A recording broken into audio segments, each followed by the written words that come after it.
few weeks ago, I had never heard about this story, but now, I can't believe it is real.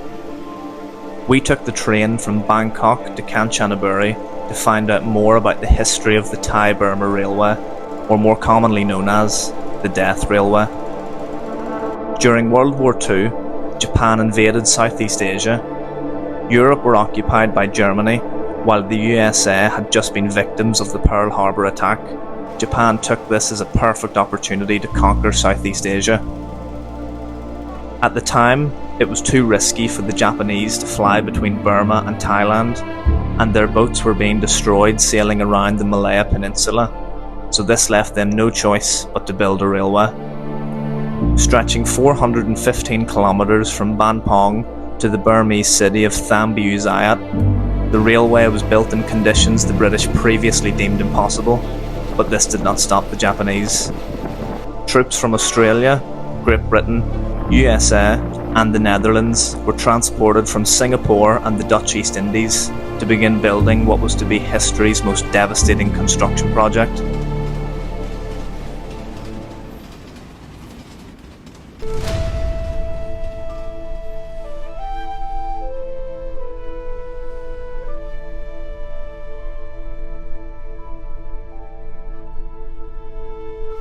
In October of 1942, construction began on the Thai-Burma Railway. The Japanese deployed both troops and civilians at camps all along the railway to speed up the building process. This is the bridge over the River Kwai. Depicted in books and films, it has been said by many who experienced firsthand the harsh conditions when building the railway that the scenes depicted in such books and films did not truly reflect the awful conditions that these prisoners and civilians faced.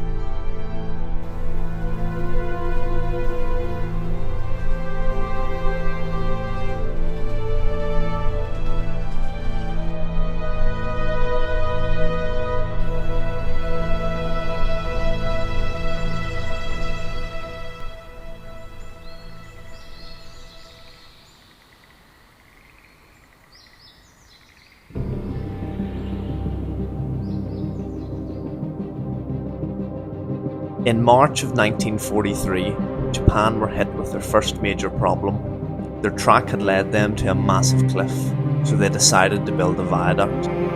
There were 2 shifts of 1,000 men, and they worked 17 days and nights to complete the bridge. On the first day of construction, a cliff face was to be cleared using dynamite, and this explosion claimed the lives of many soldiers. Elephants were used to help move heavy rocks and boulders, and throughout the construction, lots of men fell to their death from the sheer height of the bridge. Despite how beautiful the viaduct looks today, there will be a sad history that lingers over it forever.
This is Hellfire Pass, one of 4 sections of large rock cuttings deep in the mountains in the Kanchanaburi province.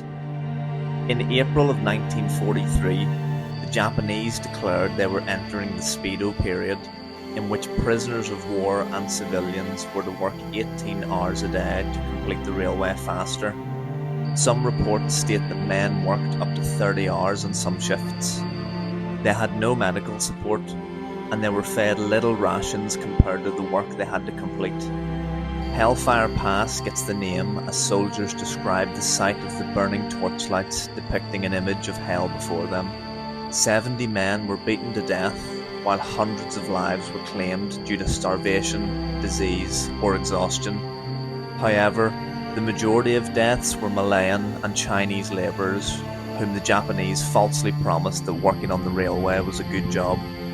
The railway was completed in October of 1943, 2 months before schedule. In total, the Speedo period claimed the lives of over 7,000 soldiers, and there is no data to confirm the deaths of laboured civilians, but estimates have the death toll at over 50,000.